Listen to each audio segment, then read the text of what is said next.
everybody, and welcome back to Welcome Grove Homestead. Today is blood draw day.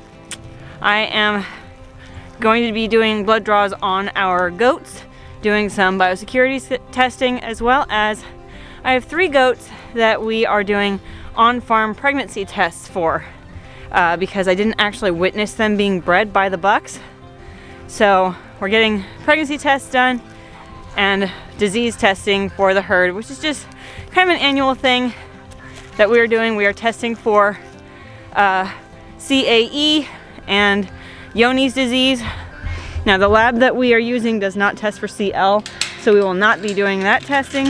But I've got my friend and neighbor Hannah here helping with restraining on the goats, and we're sticking them and pulling some blood. All right, so we've pre-labeled our tubes, and we're kind of just doing it as like a lottery draw on who we're doing next. And Molly, or sorry, not Molly. Molly was our last one. Betsy is our next one, and we are also doing a pregnancy test for her today. So we're gonna draw her blood sample into 2 different tubes, one to go to the lab and one for her test here.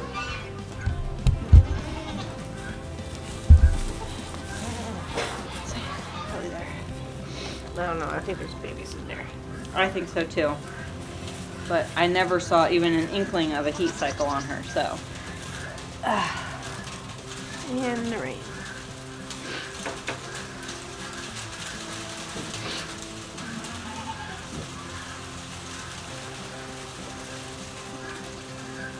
That's a good girl. Good girl, Betsy.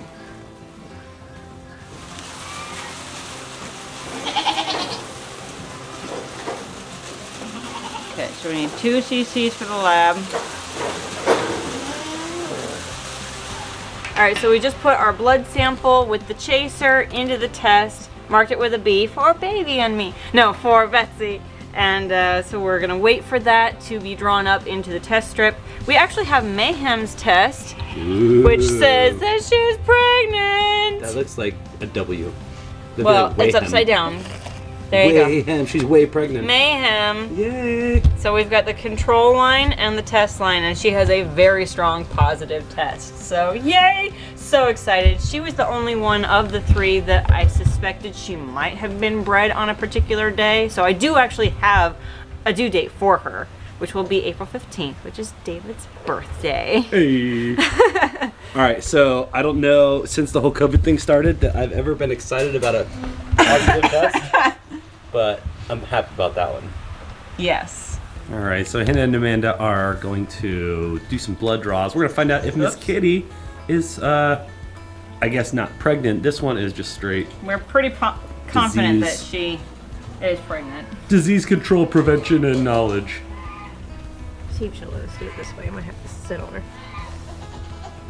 Yeah, I think so. For those of you who are new to homesteading or conceptually like, oh wait, I might get into farming. Okay. You too can ride a goat and stab it with a needle. Fun times. So you draw out. Make sure you're not in the vein, or We are in the vein. make sure you are in the vein, I should say. Well, that was lovely. Apparently I need to do their right side. Hi. That's the only thing. Yeah, the only the thing I close did copter. different was I held her the other way this time. Conversations with a goat. Oh, Nestle. That's love. It's love. Hang on, let's get your collar back on. So I was watching you guys do the blood draws. It's interesting. What do you have? What is this? I have Betsy's pregnancy test. And It says hello. positive. Yay! That's awesome. Yay. I'm over the moon. Actually, you're in a milk room. Babies! Anyway, Okay, in your hand there. What do you got? I have blood tubes. Tell me about them. I hear you talking about red tops, purple tops, tiger tops, topless, all these things. You don't talk about that. So the tubes that I'm sending off to the lab for disease testing are the red top tubes. There's basically no additives in here. There's no anticoagulants. So the blood that is in here right now, it's liquid because I just collected it. But it's going to clot and it will basically become a solid in this tube. These are the ones that they will use to, they run it through a centrifuge, they separate the serum from the blood, and they run the serum for the test. This test is a purple top tube, or this tube is purple top, which means that it has an anticoagulant in it. So even an hour from now, this blood will still be liquid because it will not clot. And this is the one that we need to use for the pregnancy test because we need whole blood to run up the test strip. And in order for it to run up the test strip, it needs to not clot. So that's what the difference is between the blood tubes. Excellent. And there's other kinds, right? Yes, there's another one that also does not have an anticoagulant in it. It is a tiger top tube. If I recall, it's been a very long time since I've actually physically looked at one. If I recall, there was something that they had like in the bottom of the tube that is for testing something, but it's not an anticoagulant. So don't quote me. I don't remember specifically what tiger top tubes are for. Can you tell us a little more about the penguin top and the chicken top and the top hat tube? Sorry, tiger top tubes are red and gray striped or speckled. They have different colors that have different meanings so that at a glance you can tell what is in the tube. Magical rainbow. Amanda! David! There's a rainbow over there? There is. If you look closer, you can see the pot of gold over there. Excuse me, I have a call. It's beautiful. It's destiny. I must go. You're a dork. Okay, so we have been sitting here watching pregnancy tests. Betsy and Mayhem both have very positive, obvious tests. Granted, it's a lot harder to see Mayhem's now because the blood has moved all the way up to the test line, but you can see there's a line there. Mayhem is positive. Betsy, also very positive. Hello, having babies. Now, Nestle had to naturally give me a heart attack. We were sitting here watching it, and it was nothing and nothing and nothing and nothing. And hers, I mean, it'll probably strengthen as time goes on, but you can see, let's see, come on, get it to focus. There's a very, very, very faint line on Nestle's test, but it's there. It is a positive test. No matter how faint it is, if it's there, it's positive. So, she still had to make me hold my breath and make me, die a little bit inside, but all three of our questionable doughs are bred. Yes! All right, everybody, it is actually the next day from our blood draws. We got it sent off, got it mailed to the lab. Very excited to get that done. It's been something on my list for a little while now. Yay. But now we're gonna go play with one of my new Christmas toys because I got a Hoof boss. I'm so excited. So we are going to get in there and clean up our stand because we do have those extra rabbits that are staying with us. So it's a little crowded in there, but we can make it work because I really want to play with it. And I've been waiting since Christmas because I did hoof trims like right before Christmas. So it was like, I got a hoof boss. I can't play with it. So now we're gonna play with it because the goats are due for a trim. All right, so we are pretty cramped on space here in the milk room because of all these extra rabbit cages, but I'm gonna start with Miss Kitty because I believe that she is gonna be the most calm goat. She's been really good about having her feet handled and all that stuff, so I think that she's gonna be probably the best goat to start on, and so we're gonna learn and go from there.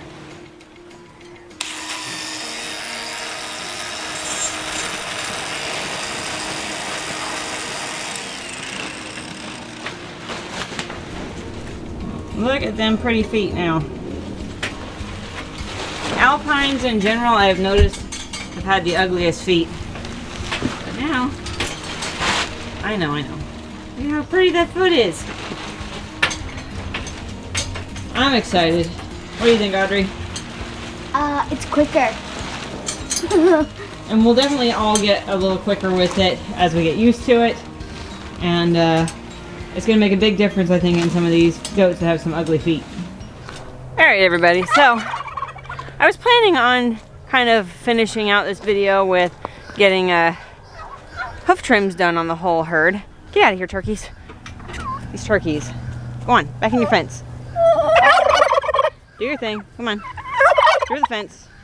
So anyway, I was going to do hoof trims to finish out this video. So I was going to do hoof trims to finish out this video, but instead I have to go fix a sheep shelter because we have had a storm roll through that involves some very high winds, and we are still having issues with the sheep shelter. We've had to modify it a few times with different wind storms, and this one was a good one. So definitely pulled out some stuff. So, fortunately, this is not our permanent winter solution. This is just for this year. If we can just get it to last for this year. All right, let's go take a look at the damage. Well, that's unfortunate. Well, we'll see what we can do. Get it at least in semi-working order.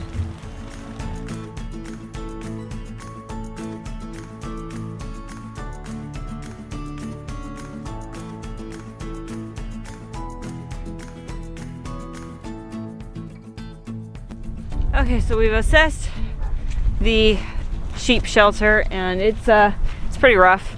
The stakes that, you know, we needed a hammer to get them in the ground when we put them in before. Now the ground is all soft. They just pull right out. You can step them in with your toe. So not gonna work. We've done about as much as we can, just the two of us. Just gonna have to wait for some additional muscle to get it really fixed. But we have an idea to use one of the extra calf huts that we have, bring that down, give them some added shelter, because we're supposed to get even more wind tonight.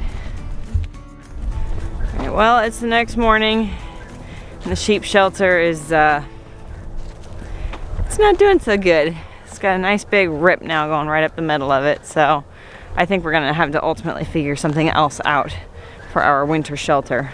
But in the meantime, I'm gonna go feed Mr. Herc and give some carrots to the sheep, and kind of figure out what we're gonna do. Is it breakfast time? You ready to eat, buddy? Hi, Herc. Are you ready?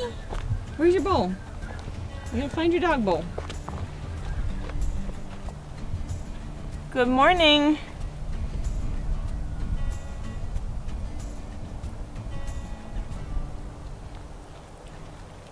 Would you like some carrots? Yeah, you would.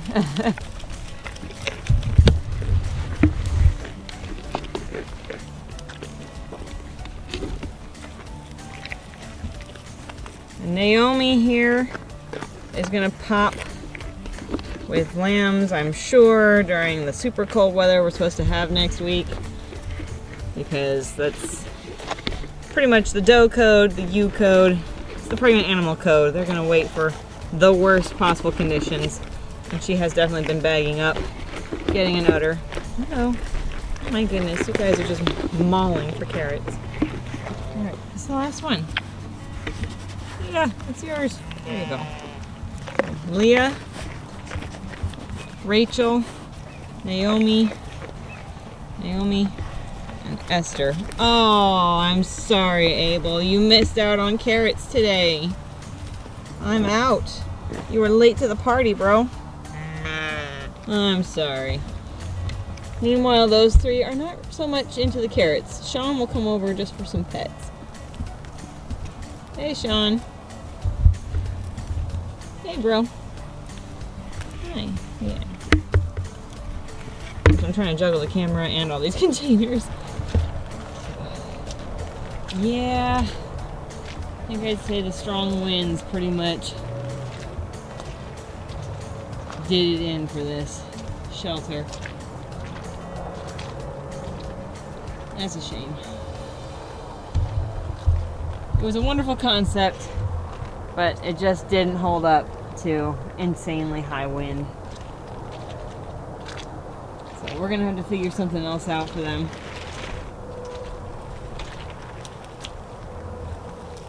not gonna let me really get behind her, but we can see that she's definitely bagging up. She's getting ready. I swear she's gonna wait until it's gonna be 5 degrees and then she's going to decide to have her lambs. I have not decided what I'm doing with those lambs. I have considered the idea of bottle raising ewe lambs just so that I have super easy to handle lambs like our Ruth, because she's very sweet, she's very obnoxious, she's in your pocket, but it means that she's really easy to get a hold of for any management reasons. And so I'm trying to decide if I want to let the ewes who are jumpier, I mean, they are definitely easier than they have been now, but they're still, it'd be a challenge, I think, if they had lambs, trying to get hands on those lambs, trying to handle them, to make them easier to manage. Ram lambs, their fate is either as a ram or as a freezer wether, so I'm a little less worried about that. Because if I want rams, then I don't want to bottle feed them because I don't want mean rams. So I've considered letting the ewes raise ram lambs and bottle feeding ewe lambs, but we've got a ewe that's going to be lambing in January, and that's going to be a lot of work. If she ends up having twin rams, then it's, you know, it's a no-brainer. She can probably raise them just fine on her own, unless, you know, there's problems, but I wouldn't anticipate problems. A lot of people are lambing this time of year. Ewe lambs, I'm still trying to decide what I want to do. So if you guys have experience or sage wisdom, go ahead and share that with me. That'd be great. But now I'm going to return Mom's buckets, and then I'm gonna go milk the cow. All right, Miss Claire, let's get you milked. Thank you so much for joining me today. As always, this is your country nerd with a goat herd, saying that you can grow where you're planted.